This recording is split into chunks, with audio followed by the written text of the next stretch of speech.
terus maju dan berkarya untuk gereja, bangsa, dan negara. Selamat datang di Teman Podcast. Ibadah hari ini kembali lagi kita bertemu dalam bentuk podcast. Nah, adik-adik, hari ini kita ada renungan yang akan dibawakan oleh Kak Leo. Halo Kak Leo. Halo Kak Vinanda. Nah, selain Kak Leo, ada kakak-kakak kece yang juga ikut pada hari ini. Ada Kak Brene, Kak Cici, dan Kak Yaya. Halo kakak-kakak. Halo Kak. Oke, kita akan masuk ke renungan. Saya persilahkan Kak Leo. Oke Kak Vinanda, terima kasih Kak Vinanda. Selamat pagi teman-teman. Pagi Kak. Oke, terima kasih. Nah, saat ini kita akan sama-sama mendengarkan renungan ini.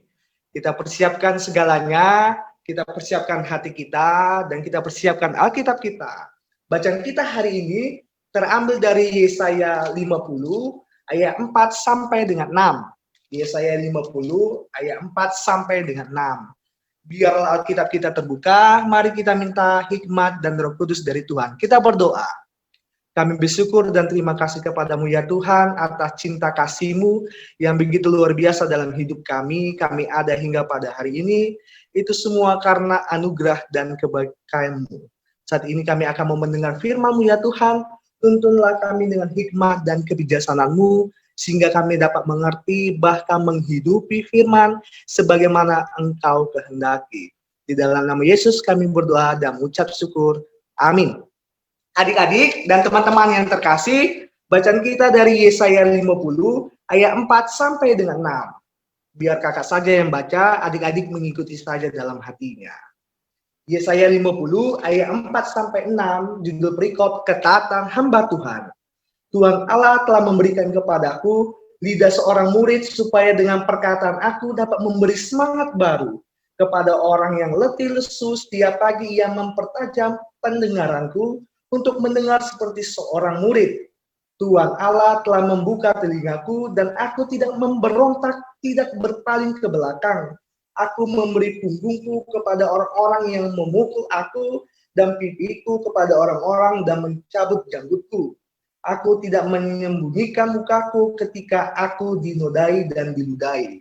Demikian bacaan kita, berbahagialah di antara kita yang menaruh hati dengan sungguh-sungguh dan menghidupi sebagaimana ia kehendaki. Oke, selamat pagi kakak-kakak teman-teman. Pagi Kakak. Selamat pagi Kak. Oke, terima kasih. Saat ini tema kita tentang pemimpin yang berintegritas. Sebelum kita masuk ini, kakak mau tanya. Pertanyaannya sangat simpel, nggak perlu jawab panjang-panjang, tinggal satu kata saja. Pertanyaannya adalah, kepemimpinan yang bagaimana yang dibutuhkan untuk memimpin bangsa? Atau siapakah yang pantas menjadi seorang pemimpin? Dari Kak Brene, satu kata saja. Apa itu Kak? Enggak satu kata sih Kak aku. Yang rendah hati. Oke, siap. Mantap Kak Brene. Dari Kak Mutiara? Yang bertanggung jawab, Kak. Oke, terima kasih. Dari Kak Gracia? Pemimpin yang jujur Kak. Baik, kepimpinan yang rendah hati, kepimpinan yang jujur, kepimpinan yang bertanggung jawab, merupakan kepimpinan yang tepat untuk memimpin bangsa. Selain itu, tidak. Akan tetapi, kepimpinan itu ternyata membutuhkan sebuah proses. Jikalau kepimpinan itu tidak memahami proses atau memahami proses, maka kepimpinan itu ibarat seperti dua mata koin. Artinya, ada kepimpinan yang negatif, ada kepimpinan yang positif. Kepimpinan yang positif yang tadi baru kakak-kakak sampaikan, ada rendah hati, ada jujur yang bertanggung jawab. Dampaknya apa? Dampaknya masyarakat merasa bahagia, masyarakat merasa sukacita, masyarakat merasa bahwa pemimpin ini peduli dengan masyarakatnya. Tetapi sebaliknya, jikalau pemimpin itu terlalu egois, terlalu mementingkan diri sendiri, terlalu mementingkan jabatan, tidak mau memperhatikan kehidupan masyarakat, dampak yang akan terjadi adalah adanya kecurigaan atau perselisihan antara masyarakat dengan pemerintah. Nah, pertanyaan kakak satu lagi nih, emang apa sih tugas dari kepimpinan itu, dari Kak Brene apa? Satu saja, tugas dari kepimpinan. Gimana, Bisa Kak? bertanggung jawab, Kak, sama anggotanya. Siap, itu benar. Ternyata pemimpin itu berupaya untuk membimbing anggotanya seperti menteri dalam menjalankan tugas dan tujuan yang tercapai. Ternyata pemimpin itu juga harus mampu mengambil keputusan yang cepat dan tepat. Nah, ternyata kepemimpinan itu bukan hanya membicarakan tentang pencapaian saja, tetapi juga membicarakan tentang konsisten dalam keselarasan antara sikap dan perbuatan. Itu yang dikatakan sebagai pemimpin yang berintegritas. Karena ada kesatuan antara sikap dan tindakan. Menurut KBBI, integritas itu diartikan sebagai kesatuan yang utuh sehingga memancarkan kewibawaan. Jikalau pemimpin itu menggunakan kata-kata yang tepat dan melakukan tindakan tepat, maka mencerminkanlah kewibawaan itu. Sehingga pertanyaan kita adalah, bagaimana kepimpinan integritas dalam bacaan kita dari Yesaya 50 ayat 4-6. Terus siapakah yang diutus oleh Allah dan mengapa Allah mengutus seorang pemimpin integritas terhadap bangsanya? Teman-teman, Yesaya 50 ayat 4-6 sangat jelas sekali bahwa bacaan kita yang berperan penting dalam teks ini adalah tentu Yesaya dong. Yesaya adalah salah satu seorang nabi yang ada di Perjanjian Lama yang hidupnya di tengah-tengah kehidupan 4 raja Yehuda, baik itu Raja Usia, Yotam, Ahaz, dan Hizkia. Yesaya ini ternyata punya pendidikan yang baik.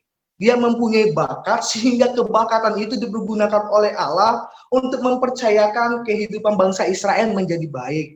Nah, sebelum masuk itu kakak punya pengetahuan baru ini. Sekali berbagi-bagi, sehubung kakak teologi. Ternyata kitab Yesaya itu ada 3 bagian besar. Pasal pertama sampai 39 dikenal sebagai Proto Yesaya yang membicarakan tentang pemberontakan bangsa Israel sebelum masa pembuangan. Mereka selalu mengatakan bahwa hidupnya tidak peduli lagi dengan Allah. Mereka hidup dengan apa yang mereka pentingkan. Maka dari itu Yesaya memperingati bahwa jangan segitu dong, nanti suatu saat kamu akan menerima hukuman dari Allah. Nah, yang kedua, pasal 40-50 dikenal sebagai sebutan Deutero Yesaya yang menceritakan tentang kehidupan umat Israel berada di masa pembuangan sebagai penghukuman Allah. Hal ini Yesaya menyampaikan bahwa seharusnya ada pemulihan yang akan terjadi. Pembebasan yang terjadi agar mereka dapat hidup kembali kepada Allah. Yang terakhir, pasal 56-66 dikenal sebagai sebutan Trito Yesaya yang menceritakan tentang kehidupan umat setelah masa pemulihan. Nah, pertanyaan kakak sangat simpel, nggak terlalu ribet-ribet lagi. Pertanyaannya adalah, nas bacaan Yesaya 50 ayat 4-6 itu bagian yang mana? Dari Kak Mutiara aja. Itu bagian mana, Kak? Dari Deutero Yesaya, Kak. Apa? Deutero Yesaya. Benar sekali, tepat sekali. Great, 100 nilai untuk Mutiara. Ternyata bacaan kita 54-6 masuk ke dalam Deutero Yesaya yang menceritakan tentang kehidupan umat Israel pada masa pembuangan di Babel. Umat Israel merasa bahwa mereka tidak dipedulikan oleh Allah. Mereka merasakan bahwa Allah tidak mengasihi. Mereka merasakan bahwa Allah tidak sayang lagi dengan mereka. Teman-teman yang terkasih, dalam bacaan ini, ternyata umat Israel belum memahami maksud dan tujuan dari Allah itu. Allah memberikan hukuman, bukan sebagai hukuman untuk agar mereka tidak mau lagi dengan Allah, tetapi sebagai peringatan seharusnya, ayo kembali lagi dengan aku. Ayo kamu tobat. Ayo kamu harus dipulihkan. Ayo kamu harus disadarkan. Dan hal-hal inilah ternyata nggak disadari oleh bangsa Israel. Maka dari itu Allah melakukan hal sedemikian agar mereka mengenal dan merasakan kehadiran Allah.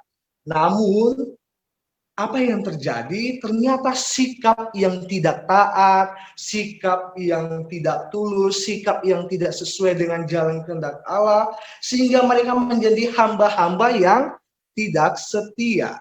Nah, Yesaya 50 ayat 4 sampai 6 sangat jelas bahwa Allah mengutus Yesaya sebagai seorang hamba Allah yang taat dan tindakannya itu mampu melakukan segala sesuatu apa yang dikehendaki oleh Allah, yang didasari dengan segala sesuatu yang telah dipelengkapi oleh Allah untuk menghayati dan mendengar segala pengajarannya. Pertanyaan kakak ada lagi ini, tapi nggak perlu dijawab, nanti takutnya ya gimana gitu kan. Wah, kok aku lagi kak? Enggak. Pertanyaan adalah, apa-apa saja yang perlu dilengkapi oleh Yesaya dalam bacaan kita saat ini? Pasal ayat 4 sampai dengan 5 membicarakan tentang gunakanlah segala indera untuk kemuliaan Allah, seperti lidah. Lidah sangat penting dimiliki oleh hamba Allah. Dengan adanya lidah, kita mampu memuji, memuliakan, bahkan mengajarkan tentang firman Allah. Akan tetapi kita perlu ingat, lidah itu bisa mematikan bagi orang lain. Apabila lidah itu mengeluarkan kata-kata yang tidak pantas diucapkan, kata-kata yang menimbulkan rasa sakit, kata-kata yang bisa mengakibatkan sebuah pembunuhan bisa, pertikaian bisa, perselisihan, dan lain sebagainya. Dan lidah itu bisa digunakan sebagai fungsi yang tepat guna ketika orang-orang mampu memberikan kekuatan-kekuatan bagi orang-orang yang sedang mengalami keterpurukan. Oleh karena itu, Yesaya menyadari bahwa sebagai hamba Allah yang taat, penting memiliki lidah sebagai seorang murid yang akan menyampaikan segala sesuatu apa yang telah diterima dari gurunya. Siapa itu? Allah itu sendiri. Nah, bukan hanya membicarakan tentang sebuah lidah, tetapi juga membicarakan tentang sebuah telinga. Telinga itu perlu difungsikan dengan mendengar segala sesuatu yang telah diperintahkan oleh gurunya, yaitu Allah itu sendiri.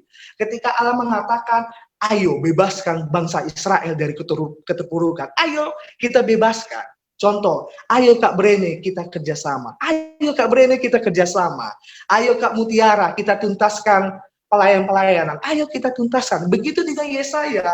Yesaya melihat bahwa ternyata bahwa pendengaran itu sangat penting untuk mendengar apa yang diperintahkan dari Allah.